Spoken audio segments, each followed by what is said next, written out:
Dashur miq, jemi sërish bashkë me podcastin e Qendresës, këtu në hapësirat e Qendresës. Ne gjithmonë me ju bashkë me të ftuarit kemi pasur mundësi që të komunikojmë çështje të ndryshme të politikës, por jo vetëm në Shqipëri, megjithëse politika, ne siç e kemi thënë shpeshherë, është sporti kombëtar i shqiptarëve dhe nuk mundet që të dalim nga ajo. Por gjithsesi, kohët e fundit edhe ditët e fundit ka pasur zhvillime dinamike qoftë në aspektin e drejtësisë, çështjeve të reformave, të shumë diskutuara në vend si ato të zgjedhore dhe territoriale, ndërkohë nga ana tjetër ka një intensitet të shtuar të veprimtarisë partive opozitare të cilat kërkojnë qoftë rrugën shpeshherë për të bashkuar ose jo, por rrugën edhe literalisht për të bërë protesta. Kështu që të gjitha këto elemente ne do të kemi mundësi të komentojmë me të ftuarin e radhës, i cili është Indrit Sefa. Shumë faleminderit Indrit që je pjesë e këtij komunikimi me ne. Faleminderit për ftesën, kënaqësi, ju komplimentoj për formatin dhe gjithashtu doja t'ju komplimentoj për gjithë punën e shkëlqyer që keni bërë gjatë kësaj periudhe, sidomos për dokumentimin e krimeve elektorale zgjedhore gjithë me radhë, pasi unë siç e dini kam qenë edhe pjesë edhe e kam vlerësuar në vetë parë punën e jashtëzakonshme që keni bërë. Kjo është realisht një punë e jashtëzakonshme për të cilën meritoni komplimentet më të mëdha nga ana ime personalisht, si person që jam marrë me zgjedhjet, por e besoj edhe të gjitha partive të tjera ose të gjithë zgjedhësve shqiptar të cilët realisht kanë parë atë çka fshihet mbas perdeve të fushatës zgjedhore. Shumë faleminderit Indrit. Aktivistët dhe bashkëpunëtorët e Qendresës kanë punuar me përkushtim për këtë çështje dhe mua më vjen mirë që kanë pasur deri diku rezultat. Ju jeni avokat, jurist, i angazhuar prej vitesh në çështjet politike, shoqërore të vendit tonë. Ne bashkë kam përshtypjen kemi 20 vjet që njihemi. Edhe kur kemi qenë student dhe pastaj me angazhimin tënd në politike dhe çështjeve të ndryshme, edhe unë gjithashtu dëshiroj ta bëj këtë komplimentin e angazhimit tënd publik, sepse kam përshtypjen që vendi jonë vuan për këtë qytetarin i cili reagon në mënyrë kuptim plot. Nuk do doja të bëhesha pjesë atyre që mendojnë që qytetarët kanë frikë, nuk kanë, por politika i ka zhgënjyer dhe njerëzit janë indiferent ndaj politikës. Edhe mua më vjen mirë kur gjithmonë me miqtë tanë edhe si ju që pavarësisht zhgënjimeve të shumta ju gjeni kohën për t'u angazhuar me çështjet publike të vendit. Siç e the dhe ti që ne njihemi që prej 20 vjetësh dhe besoj që e sheh ndryshimin e atij angazhimi para 20 vjetëve, idealizmi, dëshirës për të ndryshuar, dëshirës për të dhënë kontribut, edhe situatës aktuale në të cilën ndodhet shoqëria. Nuk mendoj që është problem i qytetarëve, nuk mendoj kurrë që është problem i të rinjve, mendoj që njerëzit bëjnë, ose më saktë elita drejtuese bëjnë çmos për të kufizuar mundësinë dhe hapësirat të rinjve për të bërë ndryshimet e nevojshme dhe për të kontribuar. Ne kemi pasur evenimente shumë të rëndësishme në Shqipëri, një nga ato është protesta e studentëve, e cila ishte një zhvillim epokal dhe shumë i qëndrueshëm, që tregoi me të vërtetë që një reagim qytetar i pambështetur nga një forcë politike ose pa një background qartë politik jep efekte disa herë më të fuqishme se një protestë politike. Dhe ne do të bëjmë çmos, paktën edhe ne që kemi qenë të angazhuar, mund të jemi të angazhuar, që të inkurajojmë qytetarët që të mbajnë reagime jashtë sferës politike, që të reagojnë si qytetarë shqiptar për problematikat që ata kanë në mënyrë të përditshme. Në atë rast, protesta e papërmendur ato të armëve kimike gjithë me radhë, por ajo e studentëve ishte një ktesë epokale që i dha një sinjal fort politikës, por i tregoi dhe qytetarëve shqiptarë që në momente që ata reagojnë, me të vërtet këtu mund të ketë dhe politika një stepje nga politika, sepse ata mbajtën frymën dhe u stepën. Dhe unë mbaj mend reagimet e kryeministrit atëherë që ishin kaotike dhe donte me çdo kusht që të ulesh edhe të dialogonte. Sefa, juve jeni një jurist që unë ju vlerësoj edhe një avokat edhe domethënë keni marrë edhe në këto pjesë të këto proceset e brendshme të partive politike kur bëhet fjalë për ligjin. Megjithatë ka një betejë të madhe ligjore që duket po ndodh në vendin tonë. Ne kemi Spakun i cili ka kërkuar zëvendës kryeministrën për ta gjykuar për shpërdorim për detyrë dhe për dyshime për vjedhje. Ndërkaq i gjithë debati në fakt dukshëm nga debati për emrat dhe fenomenin e korrupsionit tashmë është bërë një debat teknik. Gjykata kushtetuese, këshilli i mandateve, votat, u mblodh, nuk u mblodh, ndërkohë që gjykata kushtetuese ditët e fundit mori një vendim 4-4. Të gjithë po komentonin rezultatin 4-4. Çfarë do të thotë 4-4, çfarë do të thotë 4-5, pse nuk është i plot gjykata kushtetuese. Pra, unë doja ta bëja pyetjen një herë për ty çfarë do të thotë vendimi i gjykatës kushtetuese dhe pastaj pse ne kapemi pas kaq shumë teknikaliteteve kur ngjarja është aty dhe bën më për gjithë. Shiko, ajo ishte një vendimarrje epokale, domethënë aty ndryshoi në vlerësimin tim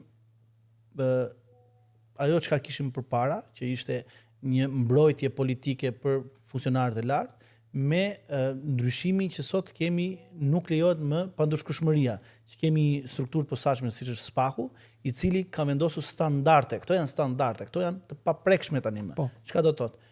Spaku të pezullon nga detyra zotrin. Qofse ti ke kryer vepër penale, ka dyshime që ti pengon hetimet. Ty nuk të frikson kjo teza që mund të pezulloj, domethënë kjo llahtaria që qeveria ka fare. Ministrin, po mund të pezulloj thonë edhe kryeministrin, po mund të pezulloj dhe presidentin. Po dhe mund të vjedh, nëse vjedh, pse duhet të jesh në detyrë? O zotrin, nëse ti vjedh dhe ke dyshime të arsyeshme që ti ke vjedhur, që ka prova të mjaftueshme për prokurorinë që ti ke vjedhur dhe ti ke ndikuar në prokurorinë publike, në ankande publike, ke bërë korrupsion aktiv, korrupsion pasive gjithë me radhë, pse duhet të jesh në detyrë? Kush shkaku, domosdoshmëria që ti të jesh në detyrë? Pse nuk i jepet mundësi një qytetari ose një politikan i ndershëm, se ka politikan i ndershëm sa të duash.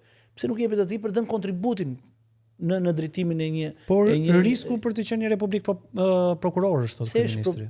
Si që ka kjo Republika Prokurorëve, pse nuk e ka pasur Republikën e Prokurorëve në Shtetet Bashkuara të Amerikës? Atje ka pasur atje hetime të jashtëzakonshme.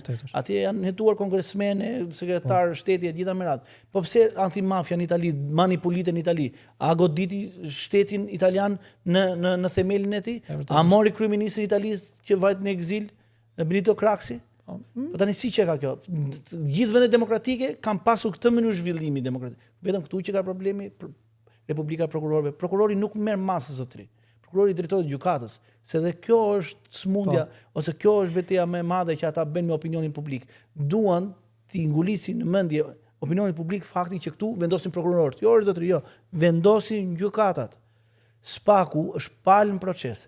Spaku i drejtohet gjykatës. Gjykata kur sheh provat, kur sheh gjithë rrethanat e faktit që ka dhe provat që ka mbledhur Spaku deri në moment, vlerëson që kërkesa e Spakut duhet pranuar. Duhet vendosur një masë sigurimi sepse ka provat mjaftueshme që ky personi që kërkohet për të vendosur masa sigurimit ka mundësi të largohet, të ikë nga Republika e Shqipërisë, ka mundësi të bëjë një vepër tjetër penale më të rëndë, ka mundësi të prishë provat e gjitha me radhë. Po pse nuk na ka ndodhur ne? A nuk iku Arben Ahmetaj sot? Domethënë kur në momentin që ju drejtuan parlamentit e sot nuk është më dhe merr pjesë në gjyq me videokonferencë. Domethënë një person i akuzuar ka qenë zëvendës kryeministri i këtij vendi, deputeti i këtij vendi, ministri i këtij vendi, ka pasur pozicionet më të larta drejtuese në administratën publike. Sot dyshi nuk vjen në procesin e tij penal. Çfarë do të thotë kjo? Do të thotë që ne duhet të adresojmë këtë çështje. Dhe vendimi i gjykatës kushtetuese, le çfarë thon, mos vendimi se ka, këtë do të pyes janë, ky është vendim. Është vendim është rrëzuar Edi Rama. Kryeministri Edi Rama i ka kërkuar gjykatës kushtetuese që të shfrytëzojë një vendim të gjykatës së posaçme. Gjykata kushtetuese ka thënë rrëzohet kërkesa juaj. Ne të dy e dim dhe qytetarët e dim vetëm në gjyq. Edhe gjykata thotë nuk pranohet kërkesë pa dija ose rrëzohet kërkesë pa dija. Edhe në këtë rast kërkesa e Edi Ramës është rrëzuar. Tani se ka politikan ose ka zëra mediatik që kanë kaq shumë për zemër unifikimin e praktikës gjyqësore, unë e kuptoj, po kjo nuk i shërben fare kazusit konkret, nuk i shërben fare çështjes konkrete, ai shërben në rastin e do kishim në një rast në të ardhmen, një rast të ngjashëm. Ndërkohë për rastin konkret kjo punë është zgjidhur, është përfundimtare e vendim. Zonja Balluku mund të drejtohet gjykatës kushtetuese vetëm si individ. Kur mbaroj gjykatën e apelit, gjykatën e lartë, pastaj vjen gjykata kushtetuese. Ndërsa Edi Rama për këtë rast nuk mund të drejtohet më. Quhet i rrëzuar. Okej, bën sens. Megjithatë, zonja Balluku ka dy muro, domethënë kishte dy muroja. Një që ishte në detyrë si titullare dhe një që ka imunitetin si përfaqësuese e qytetarëve. Le të themi muroja e parë që ishte si titullare e një institucioni të rëndësishëm, urëzua nga gjykata kushtetuese, megjithatë kemi një mburoj tjetër që është imuniteti i saj, i cili duhet të rrëzohet nga parlamenti. Tani parlamenti nuk po i shkon kërkesa sepse 5 burra nuk po mblidhen, që quhet Këshilli i Mandatit, nuk po mblidhen që t'ia kalojnë kuvendit. Kjo është smundja e klasës tonë politike. Fatkeqësisht Niko Peleshi nuk e kupton dot se çfarë pozicioni kushtetues ka. Nuk e di, nuk e arrin ta logjikoj dot. Është kryetar i Parlamentit të Republikës së Shqipërisë. Në hierarkinë e shtetit shqiptar është personi i dytë më i rëndësishëm. Është presidenti, kryetari i Parlamentit, pastaj është kryeministri. Në hierarkinë shtetërore. Ky zotëri është aty jo si ushtari i Edi Ramës, është aty si përfaqësues i popullit shqiptar, si kryetar i Parlamentit ku është vullneti i qytetarëve shqiptar. Dhe ai duhet të zbatoj kushtetutën, ai duhet të zbatoj rregulloren, ai të bëj procedurën, pastaj le të dalë Edi Rama në seancë plenare ta rrëzoj me vot. Nuk i kërkon njëri llogari pse Edi Rama e kërkon e rrëzon me vot. Dhe pastaj ai përgjigjet në elektorat për atë punë. Është zgjedhja e tij. Parlamenti mund zgjedh ta mbrojë, po mund ta mbrojë me gjastë mund ta mbrojë. Por jo ti mos bësh procedurën. Është detyrimi i Niko Peleshit të bëj procedurën. Le të vejë në parlament dhe Edi Rama ta rrëzojë me vot. Po fakti që s'po ndodh. Sepse këta e konsiderojnë shtetin si një organizëm i cili varet vetëm nga vullneti, nga ëndrat, nga dëshirat e Edi Ramës. Këta nuk kanë koncept shtet formues, asnjëri prej këtyre. Mundet që të lindin pasojë ligjore për patjetër, unë e di që Partia Demokratike ka bërë kallëzim penal për kryetarin e parlamentit për mënyrën se si e ka adresuar këtë çështje. Vlerësimin tim janë të gjithë elementet e shpërdorimit të detyrës, dhe unë mendoj që SPAK-u duhet, nuk e di çfarë vendimmarrje ka marrë sepse nuk kam informacion, sepse nuk jam dhe personi interesuar për pas informacion. Jo, interesuar ligjërisht në kuptim të ligjit, jo se në kuptim të informacionit publik. Por PD duhet të bëj transparencë edhe për këtë gjë, se unë e di që ka bërë kallëzim penal dhe a ka një vendimmarrje nga SPAK-u, a është regjistruar si procedim penal, a është bërë mos fillim apo diçka tjetër. Por mendoj që ishte hapi dur nga Partia Demokratike që bëri kallëzim penal. Seva, shiko, ka një intensifikim të drejtësisë domethënë drejtësia pothuajse ka përcaktuar gjithë jetën politike, po jo vetëm politike, ndonjëherë edhe ekonomike, kulturore, sociale në vend, duket sikur është e ka okupuar ose e ka tronditur, e ka riformatuar gjithë jetën e shqiptarëve. Nga ana tjetër, mendoni që e gjithë ky aktivitet e ka zhndëruar, le të themi, sistemin e drejtësisë në një aktor politik, apo kushtet e kanë sjellë në mënyrë të tillë, ndërkohë që ata janë duke bërë vetëm punën? Është ajo që e ka munguar më shumë qytetarëve shqiptar. I ka munguar lufta ndaj pandushkueshmërisë. Po. Të kësaj elite e cila konsiderohej pa prekshme. Po e filloj pak nga retrospektiva. Ju kur u miratua reforma në drejtësi në vitin 2015, me mbarë më 2016, kishte një gëzim të madh fake, të falso të gjithë, edhe entuziazëm falso të këtyre politikanëve shqiptarë. I vetmi entuziast realisht ishin 2 ambasadorë të Bashkimit Evropian dhe Shtetet Bashkuara të Amerikës, të cilët vetëm ata mund ta kuptonin se çfarë ishte miratuar me të vërtetë. Politikanët tanë e morën me sportivitet, si çdo gjë në këtë vend, e morën me një situatë pa trysni fare politike, tha do bëhet edhe kjo reformë siç janë bërë do t'ja gjejmë marifetin. Edhe 10 tjetër, gjejmë rrugës, pa merak se do fusim ca njerëzit tan këtu, ca këtu. Problemi është që ndryshimi ishte aq i madh sa dhe këto ndryshime dhe këto njerëzit që fusnin këta nuk mund ndryshonin konceptin real. Pra ju doli jashtë kontrollit. Realisht kanë dalë jashtë kontrollit. Sot është një sistem drejtësie i cili në bindjen time që kryet herës ka qenë i pavarur, pavarësisht se ka influenca, ka ndërhyrje patjetër, siç ka dhe ndërhyrje institucionale. Se ne e mbajmë mend SPAK-un bën një ofele këta që e ngarkojnë SPAK-un me 3 vjet punë kot. Me punë që nuk i takonin kurrë SPAK-ut, vetëm për mos të vazhduar për të bërë ata punën e tyre. Ja harrojmë shpejt, ha, ja kjo. Ja kaqësh. Domethënë ti e ngarkon institucionin me punë që ai mos merret me gjërat që duhet merret. Në moment që erdhi zoti Dumani, edhe kjo gjë mbaroi, domethënë kjo vello ra, zoti Dumani filloi një epokë e re në SPAK. Hetimet jashtëzakonshme, goditjen e niveleve drejtuese të pushtetit lokal, pushtetit qendror e gjitha me radhë. Sot ne nuk e dim më apo jo procedim penal kryeministri, kallëzimi ka pafund të regjistruar në emër të kryeministrit. Por nuk e di është i pandehur ose në personën e tim për ndonjë çështje. I pandehur jo se do ishte për publike, por personën e tim është regjistruar emri apo jo. Por sot rezulton që vetëm kryeministri nuk është.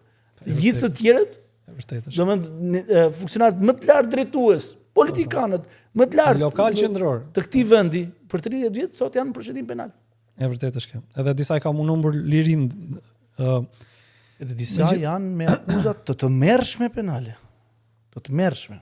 Mashtrime pasojë të rënda, korrupsion aktiv edhe pasiv në disa raste. E gjithë kjo që duket kështu si tip mrekulli edhe ëndra që ndodhin në këtë realitetin shqiptar me këtë elementin e drejtësisë, në titull e ka e posaçme, që do të thotë duket sikur dikur do vi një moment që nuk do të jetë më aty.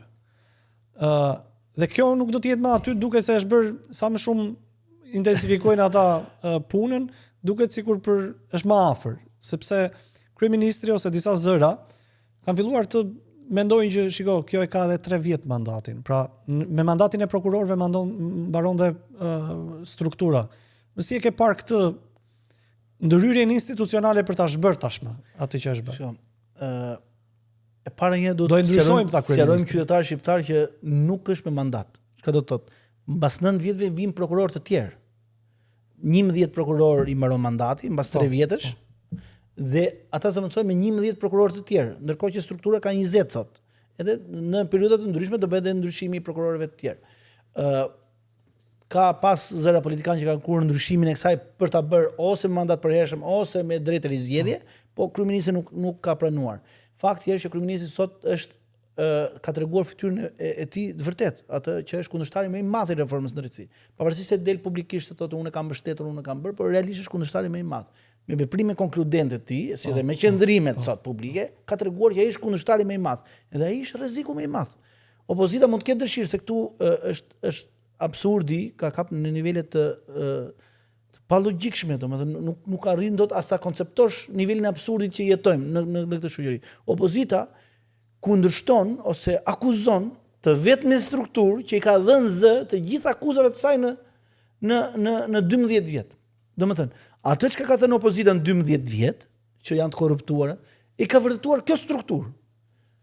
Dhe është opozita që e subon më ashpër, tani kjo është, nuk e di, absurdi ka arrin në nivele të pa dëgjuara më parë. Sepse duket që edhe leadershipi po pra se kanë lidh opozitën me fatin individual të leadershipit. Angazhimi jon politik, i jimi personazh politik ka qenë këtë, në këtë drejtim, dhe kam investuar në këtë drejtim që fati i opozitës mos të lidhet domosdoshmërisht me fatin e leadershipit. Këtë nuk e realizuam dot, duhet pranuar edhe dështimet në betejat tona, po nuk e fatkeqësisht nuk e realizuam dot. Fatkeqësisht kështu rezultoi. Dhe se e lash dhe përgjysëm, fakti është që kjo strukturë e posaçme do të vazhdoj, pavarësisht se është termi i tillë, po është termi sepse ka një përcaktim ndryshëm kushtetut dhe në kodin e procedurës penale për vepra të caktuara penale, prandaj është e posaçme. Pra ju e shikoni të vështirë që mund të zhbëhet kjo? Për sa kohë që kjo strukturë ka mbështetje maksimale të qytetarëve shqiptar, publike, në sondazhe të ndryshme, mediatike, gjitha me radhë. Pavarësisht se këtu ka zëra që e sulmojnë në mënyrë të vazhdueshme, prapë qytetarët shqiptar janë shumë të vëmendshëm, janë të ndjeshëm dhe janë shumë të zgjuar, sepse e kuptojnë që këto sulme që vijnë, kjo retorike ashpër politike është për të amnistuar disa nga këta politikanë të cilët e kanë rënuar këtë vend për 30 vjet. Por qytetarët shqiptar e kanë vendosmërinë për të mbështetur këtë strukturë posaçme. Dhe për sa kohë që kjo mbështetje është në nivele maksimale, atëherë nuk besoj se do kenë guxim as Edi Rama dhe asnjë politikan tjetër për të bërë këtë ndërhyrjen për të ndryshuar në themel reformën drejtësi. Sinjalet i kanë dhënë se edhe diçka të shkurtër. Këtyre të dënuarve ja dhanë në 2024 kur bën bashk amnistin penale.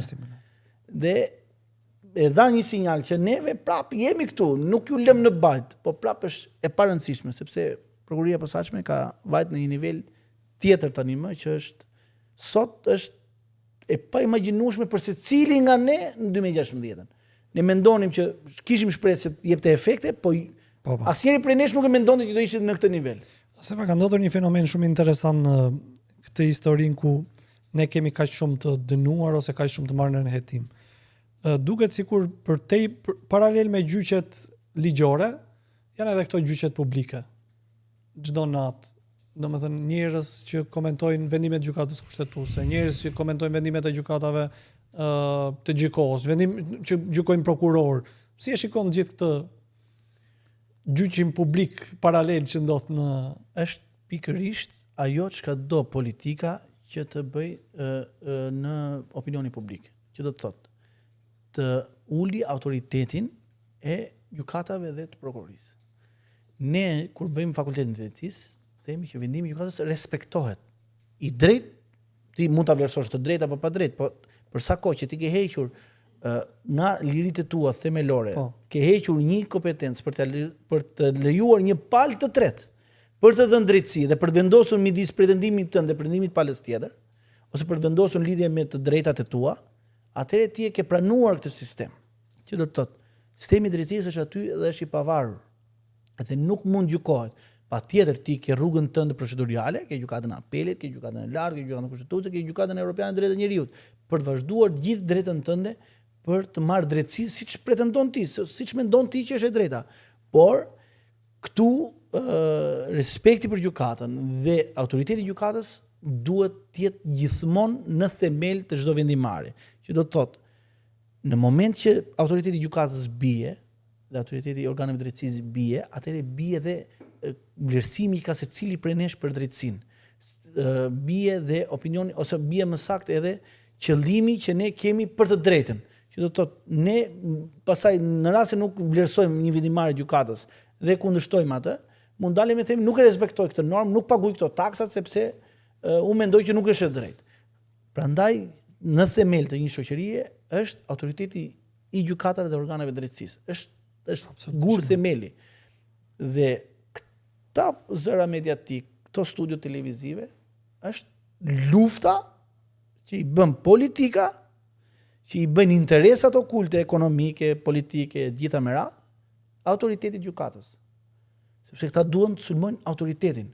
Prandaj them, mbështetja që kanë organet e reja drejtësisë. Po çfarë duhet të ishte qytetarët shqiptar? Një situatë normale çfarë duhet të ishte? Për shembull, kemi një vendim gjykate, nuk duhet të prodhonte debat natën, domethënë debati prime time, nuk duhet të ishte mbi vendimet e gjykatës. Në cilin vend të botës që dalin në studio mediatike edhe komentojnë një vendim gjykate. Që jo kjo prova, jo prova. Mund të mbash një qendrim thuaj në vlerësimin tim, gjykata ka të kaluar objektin këto gjëra, domethënë në konceptin makro të gjës. Po aty merr me prova, marrin çështjen analizojmë me prova. Deri një njerëz që mund të jetë inxhinier, që është ekonomist dhe flet me bindje më të lartë për ligjin. Po ndërkohë nuk është vetëm ajo çka lexon në dispozitën, se nxjerrën në dispozitën aty në ekran, thotë ja çfarë të neni. Pa ajo ai neni që është aty ka 30 vjet praktikë gjyqësore. Ka vendime gjykatës kushtetuese, ka vendime gjykatës lartë, ka vendime njësuese, ka vendime unifikuese, të cilat i kanë dhënë interpretime të vazhdueshme asaj dispozite. Edhe këta dalin aty, edhe të gjithë janë bërë të gjithë ditur. Domethënë, këtu është bërë gjithë, siç ka qenë terminologjia në kohën e Enver Hoxhës edhe në kohën e komunizmit, i gjithë populli ushtar, këtu është bërë gjithë populli prokurorë e gjyqtar, e kupton? Këtu secili ka opinionin e vet, secili ka mendimin e vet, edhe dalin edhe politikanë thotë, më japi një provë. Ai ka çuar prokurori ka çuar kërkesën gjykatës me fashikullin e provave, e ka vlerësuar gjykata, ka vendim shkallës parë, ka vendim të apelit për caktimin e masës, ka vendim gjykatës lartë, janë lënë fuqi nga 2-3 herë këto vendimet, edhe del ai i pandehur aty thotë më japi një provë. Po ja pra këto çka kanë qenë gjatë gjithë kësaj periudhe. Se për sa kohë mirë një gjyqtar pas ka bërë gabim.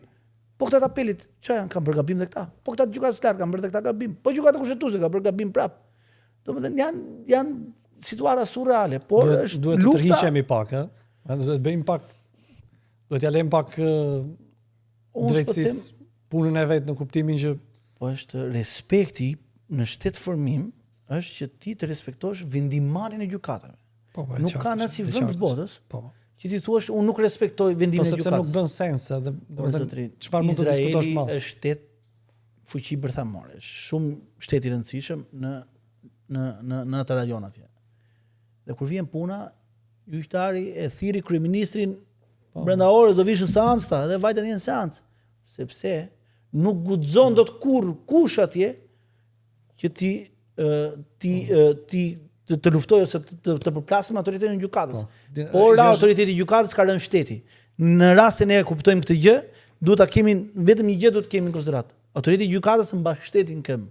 Pra nëse bie kryeministri nuk ndodh gjë. Nëse bie sa kryeministër kanë rënë në këtë vend. Po. Por autoriteti gjyqësor ka rënë shteti. Është e qartë, dhe më vjen mirë që e sqaruam pak këtë çështje sepse duket sikur për shkak të lehtësisë në komunikim gjithë duam të marrim ca pozicione që edhe profesionalisht nuk i zotërojmë dot. Megjithatë unë do bëja një kapërcim për të kaluar pak tek një element shumë i rëndësishëm në fakt ditëve të fundit duke u diskutuar janë dy procese të mëdha, reforma territoriale dhe reforma zgjedhore.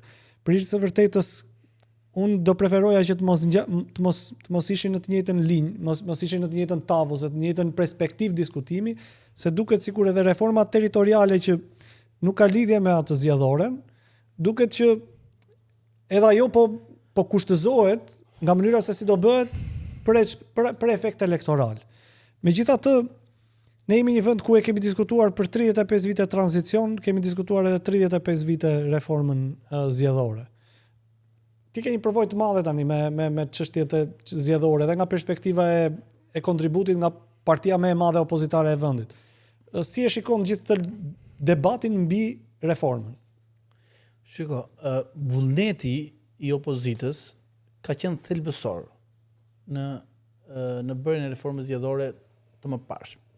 Unë kam qenë ekspert në Komisionin e Reformës Zgjedhore, propozuar nga Partia Demokratike, dhe bashkë me kolegët e mi, që mund t'i përmend zoti Kthupi, zoti Logu, kanë qenë edhe disa edhe ekspertë të tjerë, të cilët kanë dhënë një ndihmë të jashtëzakonshme për të propozuar një draft ndryshimesh ligjore i cili në themel i shërben të demokracisë të vendit.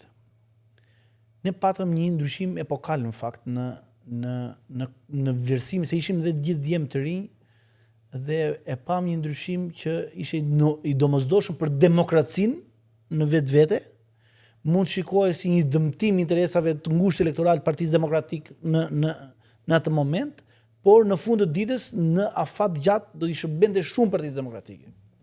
Do të them dy gjëra shkurt që kuptosh kush ishte themeli i propozimit ton. Ne vlerësuam që monopolin e opozitës t'ia hiqnin PD-s. Çka do të thotë? Më i madhi në vlerësimin ton pranonte me vetdije që mos ishte më monopolisti i opozitës. Çka do të thotë? Jo mos detyronte të tjerët me hir ose me pa hir për të hyrë në çadrën e PD-s ose për të hyrë në xhepin e PD-s. Ne e pam në këtë këmbvështrim. Propozimit tonë ishin thjesht votim në numërim elektronik, një Shqipëria një zonë zgjedhore, votimi me lista të hapura 100% dhe kishin për zgjedhje të pushtetit lokal me balotazh, çka do të thotë që ne i lejonim diversifikimin e opozitave në këtë vend.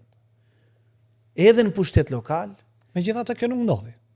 Po nuk ndodhi për fajt PD-s, se ne mbaruam në mars, e mbylli Damian Gjiknuri, sepse ne nuk pranonim negociata me Partinë Socialiste për të mbyllur listat, nuk pranonim negociata me Partinë Socialiste për mos të adresuar problematikat e ngritur nga Sobeja Udiri, dhe ne pranuam fakt depolitizimin e administratës shtetërore, ishim dakord, administratën zgjedhore, ishim dakord, e kemi pranuar, kemi dhënë dhe propozim shumë të mirë cilësor për një detaj të tillë.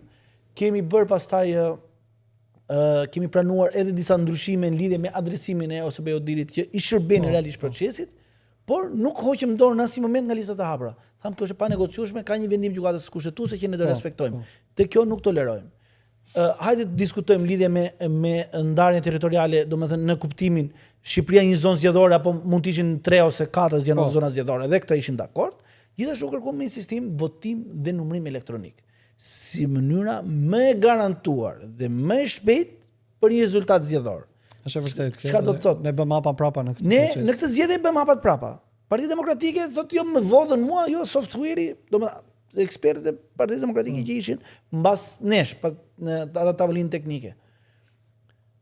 Ne si e vlerësuam këtë fakt. Bëm dhe propozime në edhe për shpenzime zgjedhore, për fushatën zgjedhore, kur quhet ndalesa, periudha ndalesave, dhe ne e kishim me idenë që në datën e dekretimit të datës zgjedhjeve fillonin dhe periudha ndalesave zgjedhore gjitha me radhë. Fatkeqësisht Partia Demokratike, që domethënë mbas vendimit të gjykatës ju e dini, që mori dhe drejtimin ligjërisht zoti Berisha gjithë me radhë, pati një qasje komplet të kundërt me atë çka ne e kemi propozuar dhe është projekt ligji në parlament.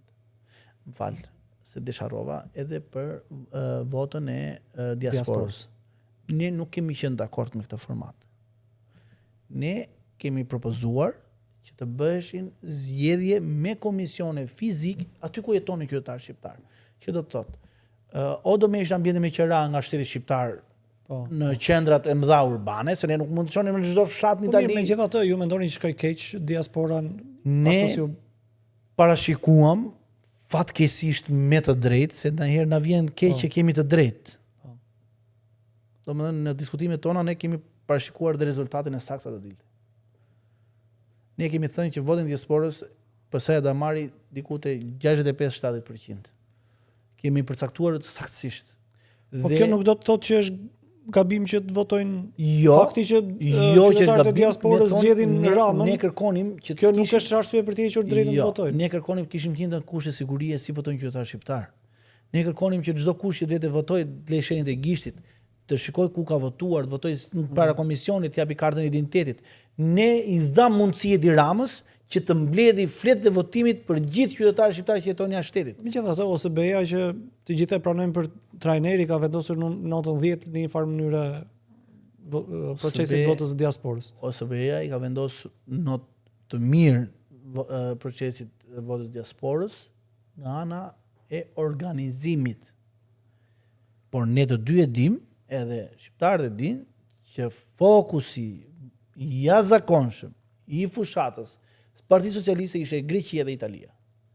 Sepse ata ishin më të afër dhe më të mundshëm për t'u arritur. Jo vetëm, ai kishte një mekanizëm. Patjetër, po këtu ishte masakër, këtu ishte në kuptimin e parë fjalës industri.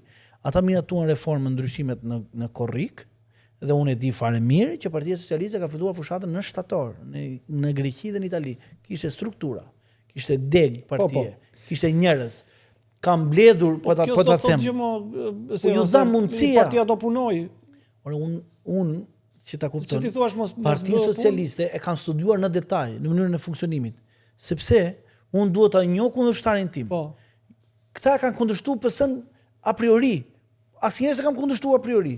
Po. Jo çdo gjë që kanë bërë ata është e keq ore. Se do të jemi realistë me qytetarët. Po për perspektivën e tyre. Për perspektivën e tyre ata kanë notën 10 për mënyrën e organizimit, për mënyrën se si organizojnë partinë, për mënyrën se si ata duan të marrin rezultatin maksimal. Problemi është që ata te kalojnë ligjin. Ky është problemi. Duke vjedhur drejta. Ata domethënë e humbin atë sensin e masës, dhe kanë një gardë brendshme me njëri tjetrin që i bëjnë të shkelin dispozitat ligjore. I ke dëgjuar këtë që thon patronazhimi? Po. Kemi shpik net parë atë. Partia Demokratike ka shpik. 2009 kemi bërë neve. Po s'të merrte të dhënat personale. Po s'të merrte dhëna personale pra. Nuk merrte dhëna që si ilaçe shtëpi, rrogë merr. Nuk bën vaki, ne që nuk i kishim një herë. E para dhe e dyta, nuk është se ti e more atë dhe the do antarësohesh dhe jep dhënat e tua, numrin e telefonit, kartën numrin e ID-s e gjitha me radhë. Ata i merrnin gjitha nga i Albania, ata i kishin gati. Ata merrnin telefonin jam filani, ti je filani ke nusen pun filan vend. Po drejtori ka pas një problem me nusën tënde, po unë do t'i them që mos ketë më probleme. Domethënë kjo ishte përdorimi i shtetit. Por si koncept patronazhimi është koncept qartësisht elektoral, që ti ke një parti, ke një strukturë e cila dështrihet në terren. Kjo ishte diskutimi dhe reforma zgjedhore fatkeqësisht pati një problem shumë të madh Partia Demokratike. Vendosi për një duan ta sfumojnë, thotë që jo ne kishim detyrim për adresuar vendimin gjykatës kushtetuese, gënjeshtër e madhe. Dhe këtë mënyrë të bërjes së zgjedhjeve me lista gjysmë gjeli, domethënë ca të mbyllur, ca të hapur, ca që nuk marrin asnjë vot, që nuk e di sa votojnë, dhe ca që vjen edhe përballë me qytetarët, që s'kan në fund ditës nuk kanë asnjë fuqi vendimarrëse, ata që marrin votat, është propozimi i Partisë Demokratike. Dhe ky propozim solli në këtë rezultat. Në rast se do pranohej propozimi që ne kishim Partinë Demokratike, ose më saktë vetëm të lishin listat e hapura, mos të adresoj vendimin gjykatës kushtetuese, mos ndryshoj sistemi për i listave, 3 listat e hapura, ju garantoj që Partia Demokratike sot nuk do ishte 50 vot, 50 mandate, po do ishte diku te 65, domethënë bashkë me Alatët, po them, po do kishte shumë mandate. Rama do kishte një mazhorancë shumë herë më të dobët se ajo çka sot. Mendojnë që i ka kuptuar këtë gabim? Jo. Si mendon se mund shkoj fati i sa reformës që po mundohen? Sepse për PD nuk ka qenë gabim, ka qenë e vullnetshme. Okej. Sepse Sali Berisha me Flamur Nokën, me të gjithë elitën drejtuese të Partisë Demokratike, me lista 100% hapura nuk mbante dot partinë. Sepse oficerët e Sali Berishës nuk do votohesh. Nuk do votohesh në qytetarët. Mund votojë Sali Berisha, po interesante kjo. Po jo, po këta e kanë bindje. Jo elita. Edhe nuk është për Sali Berishën, edhe për Partinë Demokratike është interesante. Në nivelin drejtuese të saj, po bën sens. Nuk ka qenë gabim, ka qenë e vullnetshme. Sepse ne kemi qenë dhe zëra publike thoshim ore do humni, po do jetë humbje e për masave epokale. Sot PS-ja ka 84 mandate, ndryshon gjithë ligjet më të rëndësishme të këtij vendi. Me 30.000 vota më pak, ndërkohë që 200.000 më pak ka PD-ja. Edhe ka mandate 10 mandate më shumë. Si 10? Bashkë me PSD-n ka 86. Se ju e përmendit shpejt këtë dualizmin ose ne ata atëherë kur i bënim ne dhe atëherë kur i bënin.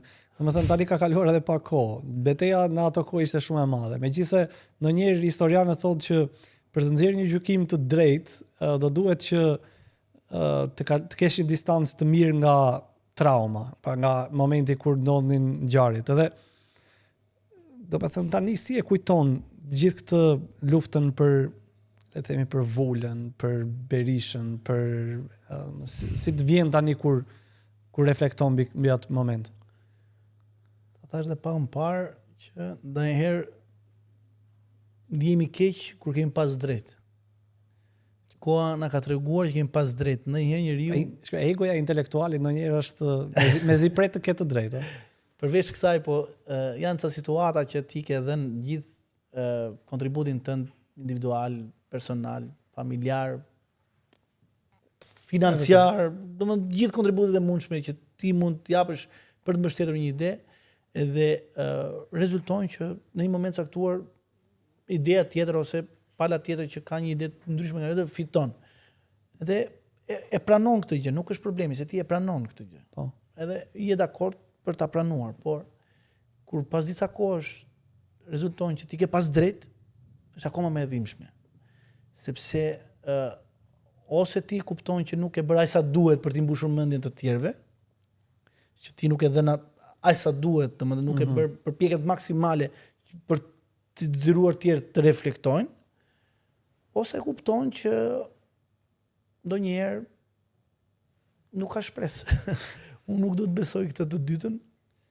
Shiko, se ti po e përmendje pak, edhe është e vërtetë, domethënë edhe për shkak të njohjes, unë e di që angazhimi jot ka qenë shumë dimensional, all in në Partinë Demokratike, pa prej i vogël, prej i ri, pastaj, domethënë e ke kaluar edhe këtë rritje brenda partisë kështu nga militant, nga ai që mund të shërbente kështu i vogël fare në kontributin e dekorit, pastaj të organizimit, pastaj në aspektin intelektual mbasi arsimohet. E megjithatë ti e thej që unë mund të bie dakord që idetë e mia mund të mos jenë kundër. Problemi është që ajo që ka prodhuar Partia Demokratike, ku ti ke qenë prej vitesh, dekadash aty, nuk është se nuk ka pranuar idetë e tua. Idetë e tua janë bërë shkak për të përjashtuar, pa ti nuk je fare brenda ekipit. Se është tjetër gjë që thua që ekipi nuk e mori parasysh mendimin tim dhe shkoi keq. Problemi është që ekipi nuk e merr parasysh mendimin tënd, po ti je jashtë ekipit tani. E kishe menduar ndonjëherë që mund të prodhoheshin këtë lloj dinamikash, se ti mund të bëje kompromise që okay, idetë e mia nuk funksionojnë. Shiko, ajo që është më e dhimbshme sot është që të rinë si puna ime, ose dhe më të rinë se unë, bëjnë kompromis për të marrë një pushtet shumë të vogël. Por do bëjmë pishman shumë shpejt. Nuk ka pushtet më të madh që mund të ketë njeriu se liria. Edhe liria mendimit është e jashtëzakonshme. Dhe fatkeqësisht unë shoh që Partia Demokratike ka bërë një regres të jashtëzakonshëm në këtë drejtim. Unë kam filluar që në 2001 Partia Demokratike kam qenë 14 vjeç, ndanim ftesat për takimet edhe mendojnë aktivizim në Lushnjë ku ka qenë situata që nuk bëhet do takime elektorale, 2000-shin, 2001-shin, dhe Partia Demokratike ka fituar. Domethënë në kushte represioni, jo represion politik, se ajo ishte më thjeshta, represion kriminal, po them. Partia Demokratike ka fituar. Partia Demokratike ka fituar në 2003 bashkinë. Ka fituar në 2005-ën. 3 nga 4 gara elektorale fituam 3.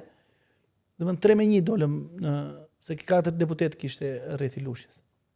Fituam.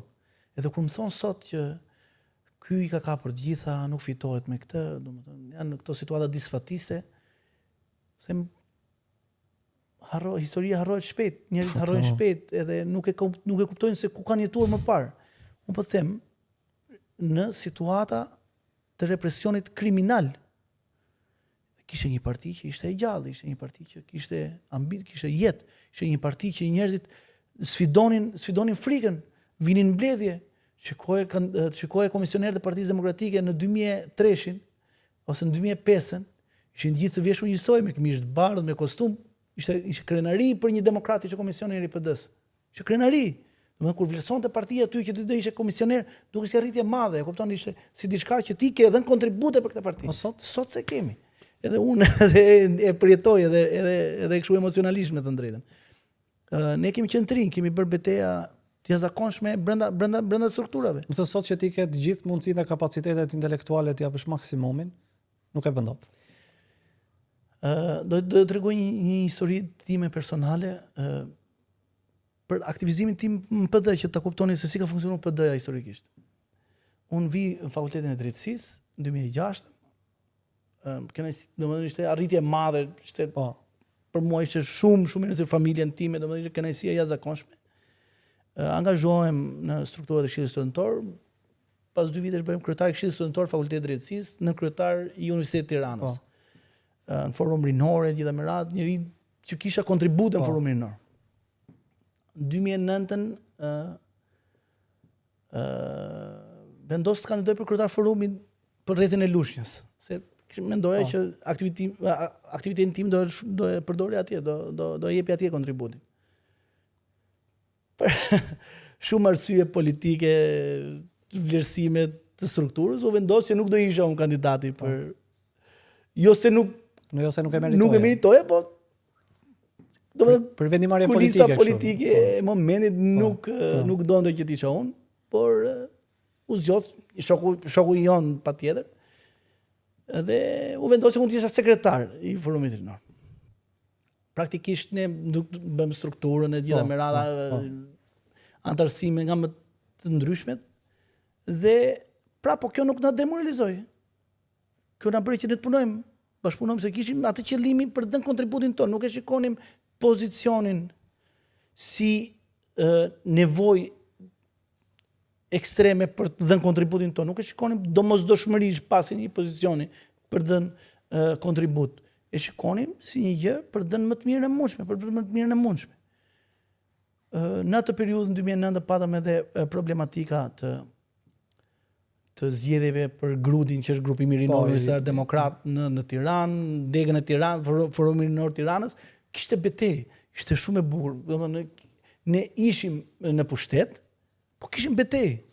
Ishin disa të rinj, ata që po ta dëgjojnë këtë podcast e dinë, domethënë e identifikojnë të veten. Ishin ca të rinj që i dolën kundër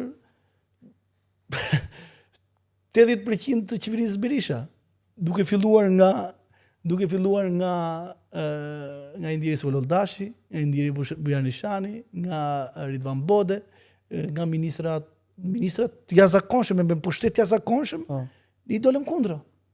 Dolëm kundra në zgjedhjet brenda forumit rinor. Dhe për pak, domethënë për gjëra të vogla, edhe për punën e zgjedhjeve aty brenda, dhe bëm një betejë që e humbëm për fat keq të forumit, dhe mënyrën se si vazhdojmë më pas, por kemi bërë një betejë që na ka formësuar të gjithëve, por treguam realisht që qa brumi ishin të rinjt e Partisë Demokratike. Unë po të them, kemi qenë çuna të rinj, nga 20 vjeç, 22 vjeç, 21 vjeç, unë isha 20 vjeç, domethënë. 22 vjeç. Edhe ose fa po tani kam edhe kur merrnin delegatët në telefon e thoshin kërkon ministrin takim edhe vente delegatë e thoshin nuk votoj për kandidatin tuaj. Në zyrë. Pra kishte një lloj demokracie brenda. Po ishin njerëz që e donin me zemër. Realisht, e kanë dashur me zemër, edhe ishin dhe të pavarur, ishin njerëz që besonin në atë që bënin. Unë po them, ministrit brendshëm në zyrë i kanë thënë zotëri mos më kërko asgjë. Po disa. Edhe filloi pasaj që humbëm Grudin e Tiranës për 2 vota, domethënë krau që ishim ne në një drejtim. E humbëm për 2 votat, të cilët nuk na lanë të votonim 3 veta në fund. Ishin diskutime shumë thelbësore për demokracinë. Te këti thuaj që në atë periudhë kishte një lloj demokracia të brendshme, gare, kompeticioni, që edhe mund ta humbje, edhe mund ta fitoje. Ndërkohë sot duket edhe ka një lloj vështirësie, kur je gara ka një vështirësie sepse duhet performosh. Ajo bën më të bukur. Ndërkohë që sot po ta mendosh pak më mënyrë pragmatike, sot është më e lehtë. Mjafton për shembull ti të bësh një kompromis të thjeshtë ose thua një fjalë magjike. Kryetar i partisë është Berisha dhe do të shërbej aty. Kaq po the, për ty mund të hapen shumë rrugë se sa ato që ke hequr prej 14 vjeç. Shiko, kaq e vështirë është pranosh fatkeqësisht. I detyruan dhe të rinjt të bien prej kësaj loje shumë shëmtuar politike, sidomos Partisë Demokratike. Sot Berisha është ai që të ka karrierën në dorë. Çka do të thotë? Po. Është ai që të hap dyert, është ai që të jep mundësinë e kandidimit, është ai që të bën tradhtar brenda ditës, është ai që të bën hero brenda ditës. Është ai që të bën të dyja brenda ditës, dhe tradhtar dhe hero. Është ai që të thotë që ti ke pasur të drejtë, por e ke thënë gabim. Domethënë është ai në strukturën e PD-s është busulla, barometri. Është si Zeusi, e kupton që ai që vlerëson sjelljet e gjithë secilit. Un kam refuzuar të pranoj një gjë të tillë. Kam refuzuar t'ia pranoj edhe Zotit Basha kur ishte kryetar. Domethënë pavarësisht se në shumë gjëra nuk bëheshin publike sepse ne kishim një vlerësim të paktën nga momenti kur kam qenë kryetar, kam qenë antar i kryesisë. Kishim një kod që nuk debatet publike të brendshme nuk dilin publikisht, por kujtoj që kemi pas debate të nivelit shumë të fortë, domethënë në lidhje me linjën partijake që duhet ndjekur. Pavarësisht se kishte votat edhe fitonte linja që propozonte ai, po kjo nuk do të thotë që ne nuk mbanim qëndrimet tona. Ndërkohë sot është fatkeqësisht është në një parti që nuk ka ide, është një parti që nuk ka mendim, është një parti që nuk ka vizion për të ardhmen. Po një 14 vjeçari sot, çfarë i sugjeron të bëj për angazhim politik, po them. Shiko, më thënë po të ishe 14 vjeç sot, do hyje prap, bëje të jetën. Rrugtimi ka qenë shumë i bukur, me të drejtën. Për ne ka qenë dita e zgjedhjeve ose dita ato periudha fushata ka qenë të jashtëzakonshme. Kanë qenë periudha të cilat ti vetëm emocionohesh gjatë gjithë periudhës. Kishte festivale. Po s'kishte, nuk kishte festivale, po kishte një aktivizim të jashtëzakonshëm të nevojës tënde për realisht të duke vetja shumë i rëndësishëm, të duke vetja si qendra e universit, që pa ty nuk bëhesh asnjë gjë, sepse edhe aq e mendoje situatën. Por ishte ajo nevoja që ti do kontriboje edhe mendoje që po bëje një ndryshim, po bëje një ndryshim. Do të kishte nevojë për kontributin tënd. Do të shoqëria kishte nevojë të domosdoshme për kontributin tënd. Unë 14 vjeçarët e sotëm edhe të rinj, them që e mira është që mos bien dakord. Sepse konformizmi është i tmerrshëm. Më mirë, më pak dëm e bëjnë të jem kundra për çdo gjë, se sa të vjen në dyshim gjërat. Ti vjen çdo gjë në dyshim. Ta mos ta shikojnë, mos zgjedhin rrugën e lehtë. Rruga e lehtë është ajo më e dëmshme për gjithë shoqërinë. Ka një mënyrë interesante të qasurit, se jo ka një mas të madhe njerëzve që s'bien dakord me Berishën, ose kanë qenë gjithmonë opozitar dhe s'bien dakord me Berishën.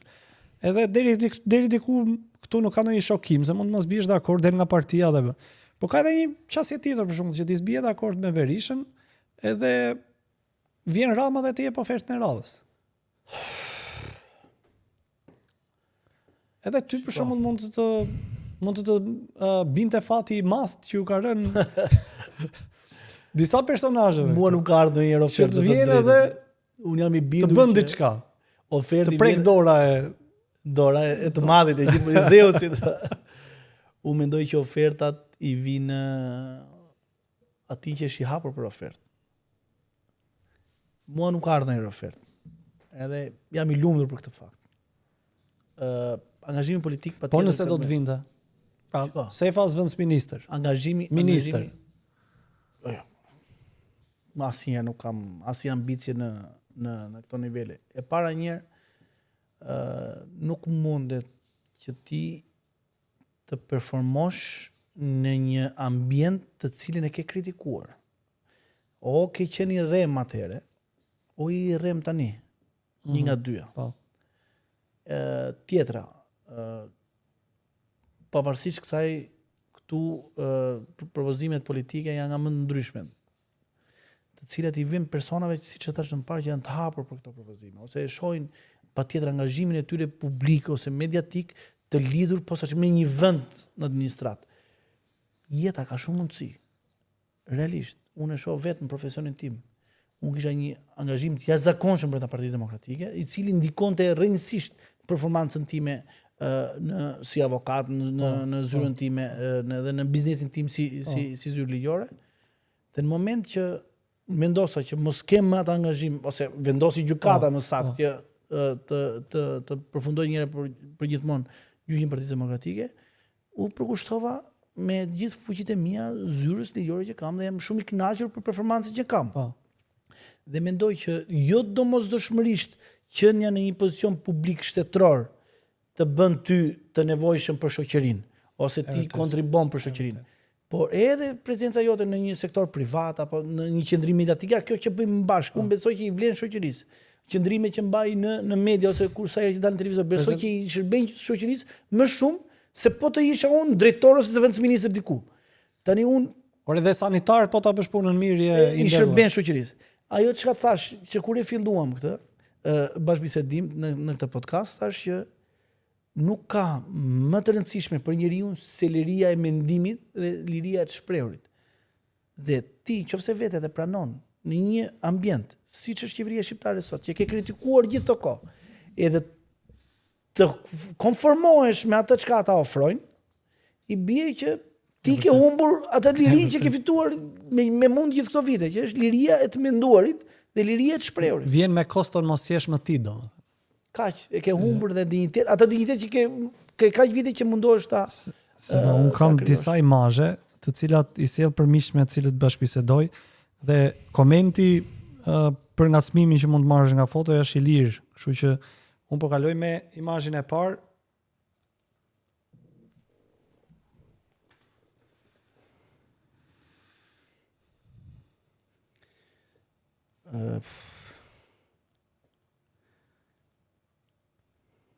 Tirana. Fatkeqësisht Qendra. Ëndra perversi i Ramës e ka transformuar në një zonë urbane të cilën nuk ka më identitet. Edhe kjo është më e vështira për të pranuar. Unë mendoj që lëvizjet e mëdha politike ose nevojat e mëdha për zhvillimin të vendit nuk kanë vend për politikë apo për vizionin e një personi. Ka nevojë për një bashkëpunim të gjithë palëve, të cilët kanë interesat e vendit për zemër më shumë se interesat tyre personale. Mund të ishte edhe ky zhvillimi që mund ta vlerësonin gjithë shoqëria, ose mund ta vlerëson që i nevojitë shoqërisë, por nuk mund ta bëj vetëm një person. Nuk mund ta bëj një ëndra një personi ose vizioni që ka ai për kullat, për ndërtesat, për gradaçelat. Por duhet një bashkëpunim i të gjithë shoqërisë për të arritur në një gjë që në fund ditës do jetoj edhe mbas nesh, do jetoj me shekuj edhe mbas nesh, se ne jemi transitorë në këtë vend. Kurse kjo do ngelet. Puna është çfarë do t'i lëmë neve brezave? Do na kritikojnë apo do na lëvdojnë? Unë mendoj që kështu siç jemi në këtë situatë, do na kritikojnë. Tek e thua atë këtë po më vjen në mendje që kam përshtypjen që ne jemi i vetmi vend në botë që kryeqyteti i saj ka marrë formën e çdo kryeministri që ka pasur. Fatkeqësisht. Edhe e ka prerë sheshin edhe e ka dizenjuar sheshin sipas kryeministrit.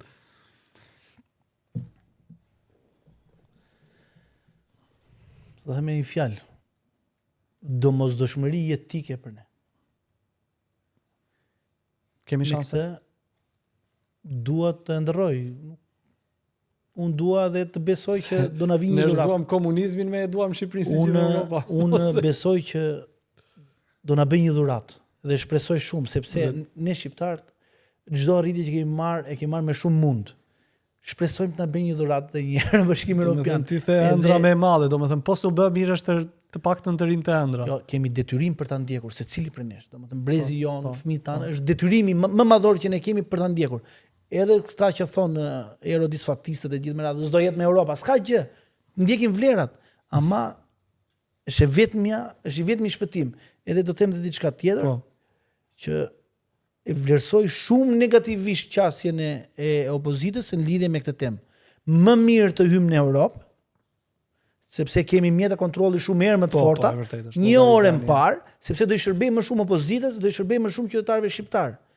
Në moment që neve hymë në Europë, kemi më shumë mjete kontrolli. Lëre ta marri momentalisht meritën e Dirama, nuk më intereson fare. Si që kemi marrë ne meritën për të hyrë NATO, si që marrë Partia Demokratike meritën për të hyrë NATO, po sot s'ja kujton me njëri. Thotë është Shqipëria në NATO, nuk është Sali Berisha në NATO.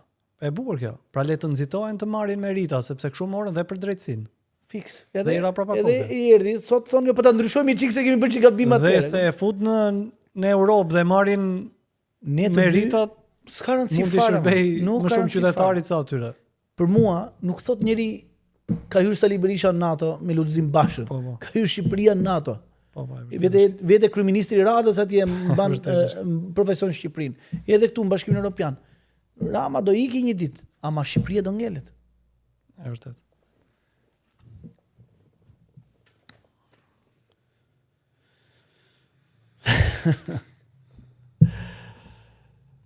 E do ta marr në dy vlerësime.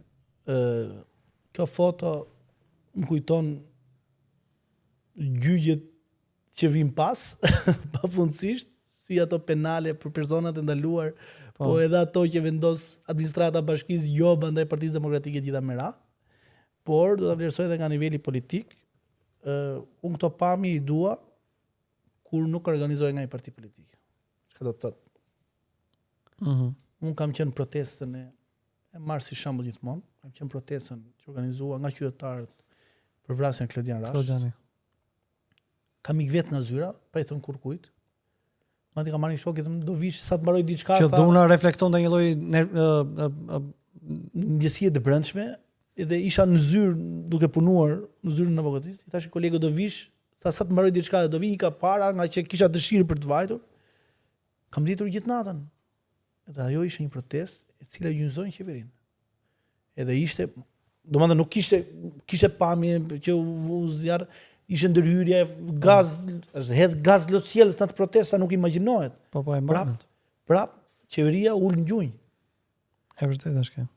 Unë partitë politike nuk kam qenë dakord në 2019 me këto. Nuk jam dakord sot, nuk do jem dakord në të ardhmen. Pse? Partia politike është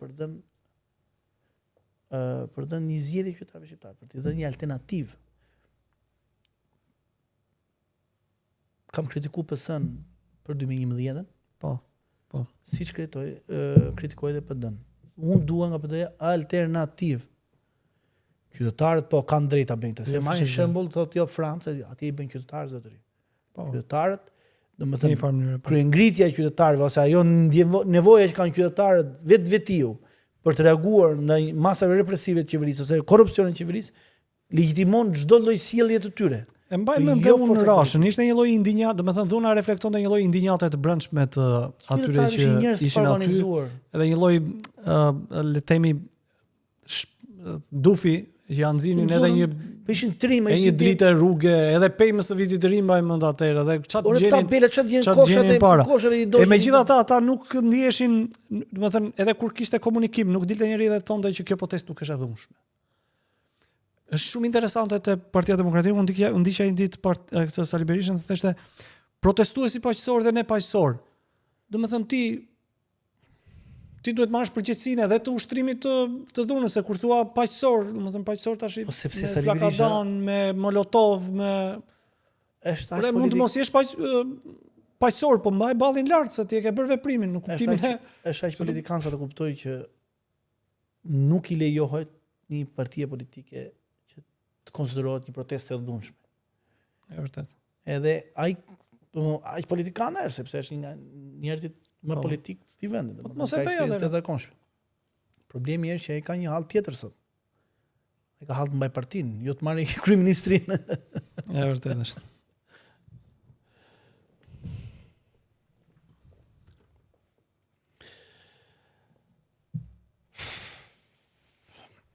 Pse ose? Pse? Nuk duhet të them atë që mendoj. Sepse do t'i motivosh. Po, sepse unë vetë kam pas qëndrimi që, si ta thash edhe më parë, kam dashur që PD-ja mos ketë monopolin e opozitës, sepse në fund ditës i shërben PD-s realisht. Është një lloj pluralizmi. I shërben PD-s, domethënë ato flukse që nuk i vinë dot Partisë Demokratike, të paktën të kenë mundësi i vënë forcave të reja politike, po mos trinë në shtëpi, të kenë një arsye për të vajt për të votuar, mos trinë në shtëpi, sepse në fundja ditës i shërben opozitës, nuk ndihmon majorancën. Unë këtë kam dashur gjithmonë. Bën një gabim strategjik me kandidatin për zgjedhjet që nuk u bën kurrë në Tiranë, me Florian Binën, domethënë ran prej një loje triku politik Sali Berishës, i cili ka eksperiencë të jashtëzakonshme në këtë drejtim. Me Arlin Qorin, që është i vetmi nga këta që nuk ra pjesë e këtij triku politik, edhe që doja të thosha për këta, domethënë për Shein, për Lapajn dhe Endri Shabanin, që treguan që nuk kanë eksperiencë politike. Domethënë janë njerëz të cilët kanë ardhur nga një mënyrë tjetër e kontributit në shoqëri edhe nuk kanë një eksperiencë politike. Duan një stazh, duan një stazh të gjatë. Kur thash që ka filluar 2014-ën, domethënë ka filluar betejat në parti 2014-ën, që do të thotë që mos kandidosh, pengojnë të bëjnë. E ti lëkura jote mësohet lëkura jote me këto beteja dhe quhet normale. Kurse këta nuk e kanë këtë, domethënë nuk e kanë këtë stazhin e domosdoshëm për të qenë në drejtim të partisë. Ndërsa zoti Qori, përveç faktit që nuk mendoj që kemi të përbashkëta në konceptin ton politik, ideologjik, e vlerësoj jashtëzakonisht shumë vazhdueshmërinë ose koherencën që ka në qëndrimet e tij dhe është një zhvillim pozitiv për të kuptuar në këtë vend më në fund se kush është e majta dhe kush është e djathta. Sepse ne sot nuk e dim që PS-ja është e djathta apo e majt, PS-ja është një gjë amorfe që nuk di se është një strukturë politike që nuk ka identitet, është hermafrodit, nuk ka identitet në kuptimin e parë të fjalës. Është partia e majt e qendrës apo e djathtë. Po këtu pak a shumë më ngatruar nocionet gjithmonë. Edhe Partia Demokratike ka humbur sensin e saj dhe parafalas premton. Domethënë kur e thua këtë, do rrit asistenca sociale, do rrit kjo kur e thua një parti e djathtë, ti e domethënë e djathtë në emër, po ti e do ju japim lek deri 20 vjeç. E qendrën ose më saktë humb busullën e orientimit dhe nuk e di më nga orientohesh. Edhe diçka tjetër, dëmi që i bën Endri Shabanin, Edreti Klapën, frymës opozitarizmit edhe të këtyre të rinisën politik, të rinjve në politik, i të kaloj nivelet e luftës së tyre të brendshme. Sepse i dha qytetarëve një imazh të disa të rinjve të cilët fatkeqësisht transmetuan në publik sjelljet e atyre që ne kemi 30 vjet që kundërshtojmë. Edhe kjo ishte një dëm i jashtëzakonshëm.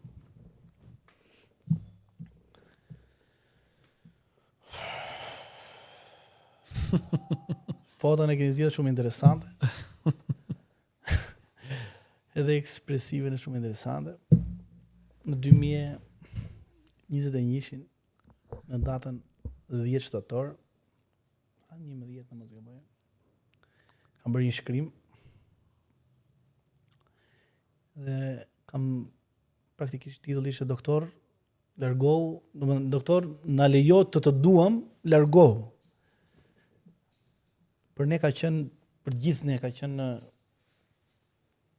idhulli, domethënë ishte i paprekshmi, domethënë ne mund ziheshim me njëri tjetrin aty brenda, mund i thonim njëri tjetrit ç'të donim, mund konfliktoheshim me njëri tjetrin. Ai ishte autoriteti moral. Ai ishte i paprekshmi, ai ishte mbi ne. Domethënë ai ishte ai që vendoste standardet. Kemi pasur njeriu që në fund ditës zëri i tij dhe vendimarrja e tij ishte absolute, nuk diskutoi, ishte detyrë për të zbatuar. Në 10 shtator 2021 kuptova që kontributi jon, kontributi i familjeve tona, kontributi secilit prej antarëve të Partisë Demokratike është keq përdorur si kontribut vetëm për interesin e një personi. Edhe kjo më ka ardhur më shumë keq nga të gjitha. Mendoja se e donte PD-n siç donim ne doktorin. Edhe kjo ishte zhgënjimi më i madh. Është interesante kjo. E një reflektim i sinqert kam përshtypjen që me kohën tashmë. Megjithatë, unë do doja që të bëja edhe një pyetje të fundit në lidhje me këtë zhvillimet e kampit opozitar ose le të themi. Shikon, domethënë, cilat duhet të jenë disa nga porositë kryesore të cilat le të themi kushdo qoftë, jo vetëm Partia Demokratike, por edhe një opozitë që është e vogël që janë partitë e reja ose janë opozitë që mund të lindë që s'ka dalë akoma, domethënë si do duke një opozitë e cila do fitonte. Do bëj alternativë. Kanë vetëm një rrugë zgjidhje. Edhe unë i kthehem gjithmonë të kaluarës, 2004 në Partia Demokratike u bë alternativë. Realisht. U bë alternativë. 2004 Partia Demokratike vendosi standarde. Komunikimi publik, në parafrimin e njerëzve, në qasjen që kishte me qytetarët. Ajo ishte realisht një ndryshim në koncept, në ideologji i Partisë Demokratike. Sot ka një zgjidhje të thjeshtë fare. Nuk ka nevojë për trysni politike që ne dalim media dhe këta t'i japin duart një tjetrit, domethënë lapaj me zotin Berisha dhe gjitha me radhë. Ka nevojë për gjëra shumë konkrete. Tulen në nivel teknik, dalim me një propozim konkret për reformën zgjedhore, dalim me një propozim konkret për ndarjen territoriale administrative, por gjithmonë larg interesit të tyre personal, ose larg interesit të opozitës. Për shembull, nuk t'jep gjë interesi momental, domethënë interesi i shpejt, nuk t'jep gjë, nuk është afat gjatë. Unë i kam parë Partitë Demokratike se do edhe diçka për ndarjen territoriale, që ngulin këmbë që do të kemi më shumë bashkie, do të kemi më shumë. Mund të jetë qasje e drejtë. Unë kam një qasje tjetër. Mund ta bëjmë me 2 nivele, po të kemi më pak bashki, po me 2 njësitë, që do të siç mbani mend ju, njësitë administrative në Tiranë që dhe kryetari i mini bashkisë zgjidhej. Po duhet vendosur piramida nga ku do nisë. Nga ku do nisë, domethënë, ne të kemi bashkitë të mëdha, po mini bashkitë e vogla të zgjidhen nga qytetarët. Domethënë ai njësisë administrative për shembull, Kolonjë po marron një shembull, ta zgjidhi vetë atë kryetarin e njësisë administrative. Kam frikë që po shkojmë tek zgjidhja që bën komunistët me rrethe. Shiko, vajtëm nga vajtëm dhe shkua. Problemi është që kjo është betejë që ka sot PD-ja. Të jetë alternativë. Ti mbledhi këto, të dali me një version të përbashkët dhe të thonë mazhorancës ky është versioni jonë. Luftën ose betejën nuk e kanë me t'i mbush mendjen mazhorancës. Kanë me t'i mbush mendjen qytetarëve. Të marrin mbështetjen e qytetarëve, të marrin pëlqimin e qytetarëve. Dalin në studio me studio edhe t'ia shpjegojnë qytetarëve shqiptar pse vizioni i opozitës është e hiduari për ta. Vërtet është kjo, dhe kjo mungon. Edhe vetmja gjë që sot e frikson më së shumti Edi Ramën është mbështetja që kanë idet të qytetarët. Ai ka të merr fobi. Ju dini fare mirë që ai bën sondazhe të vazhdueshme. Ai di perceptimin e qytetarëve përpara se të gjithë tjerët. Sepse ai e di, e vetmja frikë që ka Edi Rama është perceptimi që kanë qytetarët. Në rast se ti e fiton betejën me qytetarët ose i mbush mendjen qytetarëve shqiptar, atëherë ti e ke të zgjidhur betejën me Edi Ramën. E ke parë sot që thotë nuk dalin përballë me deputetët PD-s? Pse? Se dhe ti nuk i jep mundësi, nuk e detyron atë, nuk e vë me shpalla mbas murit atë që ai të vit përballet në studio. Ti duhet ta bësh të mundur që të fitosh betejën mediatike dhe ta detyrosh qeverinë të vit shpjegohet aty me qytetarët shqiptar. E kemi sot në media përfaqësues të opozitës që kanë një gjuhë, kanë një qendrim i cili është për të ardhur keq. Populist o konspiracionist. Nuk kanë asnjë ide, asnjë vizion, nuk kanë asgjë më as. Populizmin e kanë, por ata s'din ta bëjnë, se mund të bësh populizëm për të mbushur mendin qytetarëve, por ata s'din ta bëjnë. Bën Rama më mirë me Europë, me premtimet e Europës. Patjetër. Ndërkohë këta merren dakord janë me denoncimet, unë jam njëri që kam bërë kallëzime penale në emër të Partisë Demokratike pafundësisht, po kam ndjek rrugën institucionale. Është diskutim tjetër ajo. Por po të them që ti mediatikisht do ta përdorësh atë kohën tënde për të detyruar, për të mbushur sa më shumë mendin qytetarëve shqiptar që të rrish presionin për qeverinë. Këta e përdorin pastaj për Ore, di shqiptarët që vjet Edi Rama. Di që ai duhet. Marrin 5 milionë euro për një tunel. I din të gjitha shqiptarët, nuk janë aq naivë. Problemi është ti thosh zotëri. Ti vete për të zgjedhur të qytetarin për të administruar lekët tua dhe ju ka marr 50 milionë euro. Unë mendoja që ky tuneli nuk duhet bërë këtu zotëri. Kishte një alternativë tjetër më të thjeshtë, më pak të kushtueshme, më të mirë për ambientin. Kjo më është zgjidhja. E vërtetë. Ka ta thonë do bjerë tuneli, më këta duan gjithë disfatistë. Mos hyrim tuneli se do bjerë tuneli, po thuhet kjo tani? Nuk e kuptoj dot, realisht nuk e kuptoj dot. Mund të ketë probleme, mund të ketë gjitha. Tani u morën tani 23.000 euro shisha verës. O zotri, po ti pse hallin ka qytetar shqiptar sa shisha verës, po më është 20 edhe 63. Kallëzimin penal zotri. Ajo po hetohet, po ti thua këto lekët e akshit, pse unë do t'i përdorja ndryshe zotri? Po.